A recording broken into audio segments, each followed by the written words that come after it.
All right, players we're avoiding. I'm just gonna let's do these. Let's do these now. All right, James Conner, I've been avoiding, and I'm here to say I don't want to do it anymore. I think it was a mistake, and I think maybe I overplayed Jalen Samuels' role a little bit, and Conner can still be really good, so I'm cool with him. The only thing is I do like Nick Chubb better, but I still think Conner is a late first-round pick, and I'm not avoiding him anymore. Amari Cooper, on the other hand, I am avoiding because he's in this big tier of receivers, so why am I going to take the guy with a foot injury right now? He should be the last one. He went in round 4 yesterday instead of round 3, and I'd be okay with him there, but I can't see myself drafting Amari Cooper because of the foot. Did you say Amari Cooper or Antonio Brown? Amari Cooper. Antonio Brown, I'm fine with Antonio Brown. I think it's been overblown with Antonio Brown. But you have to do it in the right spot with AB, and it's got to be round 3, and I would take Brown ahead of Amari Cooper, but Cooper to me is a late round 3, round 4 guy because of the foot. And at first it seemed like the foot issue really wasn't that big of a deal, and now he's missing too much time. I wonder if it could linger. Last guy for me, I'm not drafting Stephon Diggs. I drafted him yesterday. Thielen's better. Thielens better. So if Thielen's better in PPR, but it doesn't mean I don't want to draft Diggs. But you shouldn't like Diggs. 14 games of his last 29 with 50 or fewer yards. Yeah. That's scary. That's not even good for a tight end, Dave. That's not good for a tight end. How many times did he get 70 yards? It's time. Yeah, Thielen's better, and if they're going to run the ball more, I think Thielen's going to be fine. I think Diggs could suffer. All right, Heath, who are you avoiding this year? Definitely David Johnson. Terrified of the offensive line. And listen, he might be just as good as he was last year, and that was a fine number 1 running back over a 16-game season. But that's not someone you draft in the top 5 picks, and it's not someone you probably want to take in the first round. So I'm avoiding David Johnson. Also, Josh Jacobs. It's just you get to that point of the draft, the end of the 3rd, the start of the 4th round. I'd rather have Chris Carson. I'd rather have Devontae Freeman. I'd rather have Tevin Coleman. I'd rather have Aaron Jones. I'm not getting Josh Jacobs. You'd rather have Tevin Coleman than Josh Jacobs. I think I'd take Jacobs. I get it, but Dave, who would you take, Jacobs or Coleman? Jacobs all the way. Why? Because I think he's got a higher ceiling than Tevin Coleman. I like Tevin Coleman. He's somebody that I want to get. I'm willing to take him in late round 4. I'm happy to get him in round 5.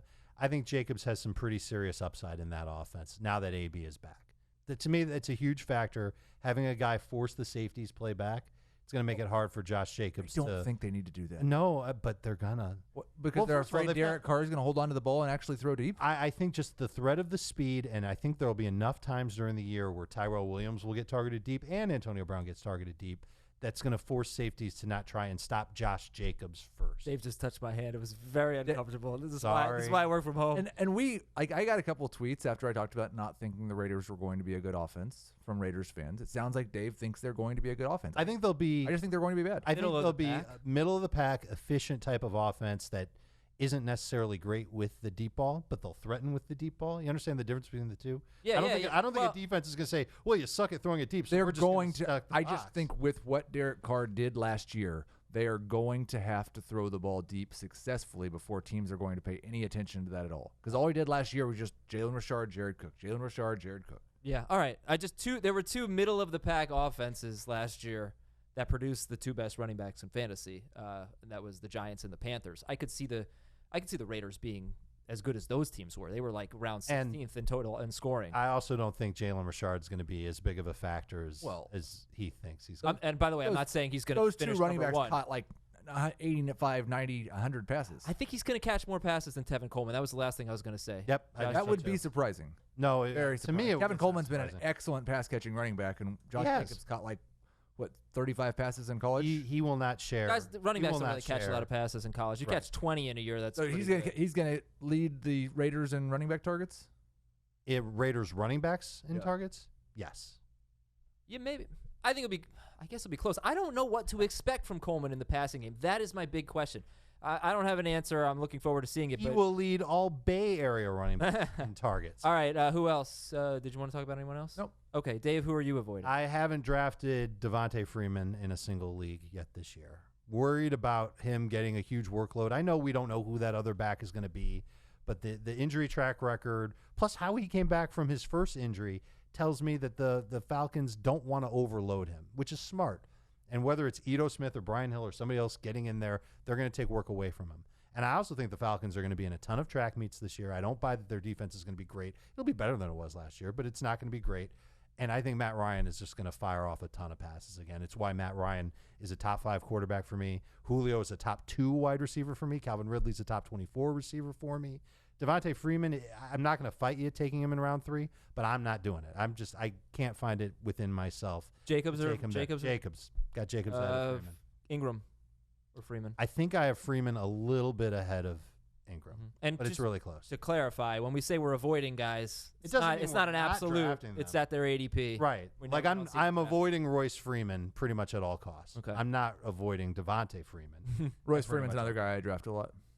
All right. Another guy that I'm worried about, and I've got him with a late round 4 grade, so I'm never going to get him, is Aaron Jones.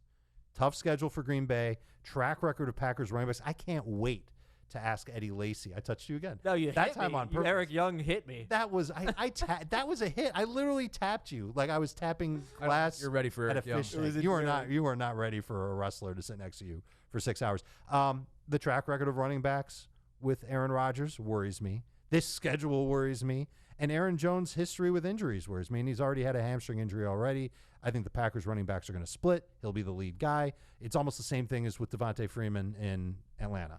And I think it's going to I think Aaron Jones won't have enough great games to warrant that top 30-ish type of pick. And I'm not sure if that's exactly where his IDP is, but it's close enough to that. I think you said IDP. ADP. IDP on the brain. Yeah, Aaron Jones is the individual draft position. Yeah, Aaron Jones is the toughest draft day call for me. There are so many things I like about him, but I also see the concerns that you have. Right, and I don't want to say that he's a bad player, because when you watch him play, he's a good downhill runner. He packs a punch that someone his size doesn't have, but I don't like the situation. When you talk about running back ADP, track record, his ADP IDP is 33. Running back track record with Aaron Rodgers, they have a guy who averages 5 yards per carry basically every year. So but they don't give a him lot the work. of that has they to haven't given I know, him the work. I know, right? That's the There's kind been of a lot of yin and injuries. yang. A lot of injuries. How do you feel about Aaron Jones? Like he's right in that range. Like it's very difficult for me in a range where you've got like Chris Carson definitely has injury concerns. Damian Williams definitely has injury concerns. Todd Gurley definitely has injury concerns. Like every running back from like 8 through 25 has some injury concerns, except for maybe, I guess, Josh Jacobs doesn't. He just has, can he hold up to a workload? And I guess Tevin Coleman doesn't really. But all of them have injury concerns, so I mostly just shrug at the injury concerns. Well, when do you take him? I mean, do you take Aaron Jones or do you take Damian Williams? I would prefer Damian Williams in PPR, Jones in non.